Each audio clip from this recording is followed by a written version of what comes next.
fake son of our family said I stole his watch, caused my sister became furious at me. She immediately took me to court and went as far to hire the best lawyer to defend the guy. In the end, I was sentenced to 3 years for theft. Before I went in, the lawyer advised my sister, "You just need to scare him a little. If he really goes to jail, your brother's life will be ruined, you know?" However, my sister calmly said, "Stealing is not a small matter. He must learn his lesson. As for his future, I'll take responsibility for that." 3 years later, when I was finally released, my sister approached with red eyes and reached out her hand to me. "Now you understand your mistake, right? Come, let's go home." But I stepped away from her without showing much reaction and ignored her welcoming hand. Inside the prison, I had met a new sister, and my new sister said she believed my story. My sister Renata was shocked that I avoided her completely. She didn't withdraw her hand, but reached out again instead. She quickly and firmly pulling me toward her. "Rain, why are you avoiding me? Did someone bully you in the prison?" Her voice was rough, as if something was stuck in her throat. I tried several times to pull my hand away but failed, so I answered lightly, "No." She let out a breath of relief and held on tighter. "That's good. I read online that prison is a terrible place. As long as no one hurt you then." Looking at her relieved face and her reddening eyes, I laughed bitterly in silence. "Sister, weren't you the one who tried every possible way to send me into jail? Why care now? What's the point?" Renata forced a smile and pulled me toward the car, all the while trying to please me. "You always liked lively occasions, right? I prepared a welcome back dinner for you. Come, let's go home." I turned back to look at the prison one last time before leaving. While I was jailed, I met a new sister. Her name was Rosetta Schuyler. She had been falsely accused of financial fraud and still had 1 month left before release. We already agreed that I would pick her up then and we'd live together. As I was thinking of my late father's belongings at home, I finally settled into my sister's car. On our way home, Renata touched my newly shaved hair and spoke like she was warning me. "Ryan, you must never steal again. Let this be you first and last lesson." I clenched my fingers at that. For the past 3 years, I asked the guards many times to send her messages. I tried telling her that I never stole Leonhardt's things. That fake son framed me. Sadly, my own sister Renata never believed me, so this time I didn't even bother to explain and simply nodded obediently. "I know," I said, agreeing. My sister smiled with satisfaction and drove me home. As soon as the door opened, colorful ribbons exploded into the air. The fake son Leonhardt, whom I hadn't seen for 3 years, held a party popper and smiled brightly. "Brother, welcome home." He acted perfectly, as if overflowing with affection. It wasn't like the jealous face he had when he accused me of stealing. I ignored him, brushing past his shoulder as I walked further inside home. Leonhardt's smile stiffened, and he looked at my sister awkwardly for help. "Why isn't he talking to me? Is he still mad at me?" My sister patted his head lovingly. "Rain just got out, Leon. He's just not used to this yet. It's not your fault." I was already in my room, pulling open the drawer under the bed. Seeing my father's old photos and his ring still there, I finally relaxed. My sister stood at the door and called softly, "Rain, come eat with us. You look so much thinner. I can see your ribs." I closed the drawer and followed her out. During dinner, Leon chatted casually before looking at me with mischief. "Brother, what was prison like from the inside? I heard it was very messy. Is that true?" Leonhardt asked. "It wasn't messy. Every day I could read books and newspapers, and after dinner I went back to my room," I replied. "Oh, that sounds better than I imagined. Not as tough as I thought." As he said that, a small look of disappointment flashed in Leonhardt's eyes. My sister peeled a shrimp for me and said with a gentle smile, "Now that you're out, don't talk about that place anymore. Treat it as an experience and let it go." Leonhardt's eyes darkened and he became quiet afterwards. After a moment, he suddenly remembered something and ran to his bedroom. He came back holding a beautiful little box. "Brother, this is a gift I prepared for you. Congratulations on getting out of prison." I didn't take it. I just kept eating, but Leonhardt didn't seem to mind, and opened the box with a smile. Inside was a very expensive watch. I only looked at it for 1 second. My pupils tightened, and my whole body felt cold, as if I had fallen into Arctic ice sea. Leonhardt pushed the watch toward me, his expression slowly twisted, becoming frightening. "What's wrong, brother? Don't you like this watch the most? You liked it so much you even stole it. Now I'm giving it to you. Aren't you happy?" That watch was the gift my sister gave to Leonhardt, and it was the reason I was sent to prison for 3 years. After our father died on the battlefield, our mother took the compensation money and ran away. My sister and I depended only on each other. She dropped out of high school and took many wrong paths before she finally succeeded in starting a business. When she earned money, she adopted Leonhardt, who also lost his father, and brought him home. In the beginning, I disagreed, but my sister told me, "Leon is in a poor state, like us. You still have me, but he has no one. Be generous, Rain. It's just an extra bowl at the table." Despite her words, she treated him better than me. It was like she wanted to raise a little brother all over again. Everything she didn't have time to give me, she gave to him. Toys, watches, luxury things. Whatever Leonhardt wanted, she bought it. In only 2 years, she spent tens of millions. That was the money she earned by working herself to exhaustion. Many nights she had to go to business dinners, drinking until she threw up,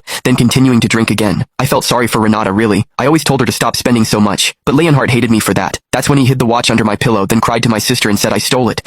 My sister became furious and punished me by making me kneel in the rain and admit my mistake. "Our dad would be ashamed to have a son like you. He lived as an honorable soldier and I have always lived honestly. Why are you acting like our mother, Rain? She stole and ran away with our family's money. Have I ever let you go hungry? Have I ever not given you clothes? Why would you steal?" I got a high fever. I cried all night and said I didn't steal it, but she didn't believe me. The next day, my sister hired the best lawyer and took me to court. Renata was my biological sister, but in court she stood on Leonhardt's side, speaking for him as his witness. In the end, I was sentenced to 3 years. Under the law, I became a thief. Before I entered prison, our relatives and even the lawyer told my sister not to push the case that far. No matter what, I was her real brother. If I went to jail for 3 years, my life would be ruined. Yet, my sister insisted. She didn't care if people distanced themselves from her. She still sent me to prison. Rain won't be ruined by this. I work hard so I can support him. Even if his life is ruined, I can take care of him forever. But he stole something. He must learn a lesson. During the 3 years, Renata visited me every month, always asking if I understood my mistake. I never met her. I only asked the guard to deliver a message to her. I never stole anything. Your sister doesn't believe you, said the prison guard each time my sister left. The disappointment, again and again, slowly turned into despair. I felt like the whole world had abandoned me. My sister used to love me. Now even she was gone. When I saw that watch again, I broke down. I flipped the box over. The watch fell to the floor with a loud bang. Leonhardt froze in shock. My sister's face turned dark. Leon gave you a gift out of kindness. He doesn't even blame you anymore. Why are you doing that? I sat in the chair shaking all over, my face completely pale. Renata then pulled me up. You think just because you came out of prison you can throw a tantrum? Pick up the watch and apologize to Leon. Apologize? Why would I? I shoved my sister hard and ran out the house. Outside, the cold wind cut into my skin. Hurt and anger twisted my heart tightly. I didn't want to go home at all. If it weren't for getting my father's belongings, I wouldn't have come back. I never wanted to be wrongly accused again. I never wanted to suffer anything like that again. My sister soon caught up and grabbed my wrist. Her brows were tightly drawn as she scolded me. Where are you going? 3 years in prison and your temper still hasn't changed. I couldn't hold it in anymore. I yanked my hand away, my eyes red. Was he giving me that watch out of kindness or malice? Renata, can't you really see it? I'm your real brother. You already sent me to prison once. What more do you want? It was for your own good. Her voice turned cold. If you dare to steal, you must be punished. If not, you'll never learn to fix that bad habit. Should I just watch you make mistakes and let you walk down the wrong path? Her words hit my heart like a hammer. Since I was young, when had I ever stolen anything? Why would I steal Leonhardt's watch? Why couldn't she think more carefully about this? Why wouldn't she believe me? Tears fell. 3 years of pain and hopelessness washed over me again. I gave up trying to explain once more. Looking at my buzz-cut hair,